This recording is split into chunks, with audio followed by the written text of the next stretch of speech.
खुर्चीसाठी आणि कॉन्ट्रॅक्टर यांचे फक्त कॉन्ट्रॅक्टर प्रेमाचे, बाकी कुणावर यांचं प्रेम नाही.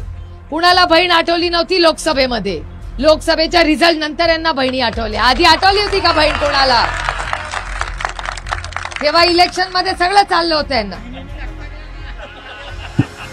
कुठली बहीण धक्का देत नाही, लोक देतात, जनता देते. कुठली बहीण, अरे बहिणीचं प्रेम समजलंच नाही यांना. ह्याच तर प्रॉब्लेम आहे या सरकारचा. आणि यांचा प्रॉब्लेम असा आहे की त्यांना वाटतं नाती पैशाने विकत घेतली जातात. तुम्ही 50 खोके एकदम ओके. तुम्ही काय म्हणता? मिंद सरकार. तुमचे मिंदेवाले ना सगळे. तुम्ही म्हणला, कोण म्हणला? तुम्ही फसवणवीस म्हणला. ही भावना आहे. आणि काय आता तुम्ही मला सांगा, ती 10 गेली कुठे? आसामला गेली होती.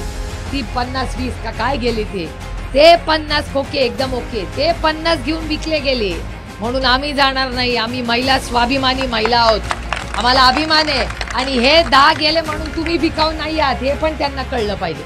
त्यांना काय वाटलं? 1500 रुपये घ्या नातं विकत. याला व्यवसाय म्हणतात.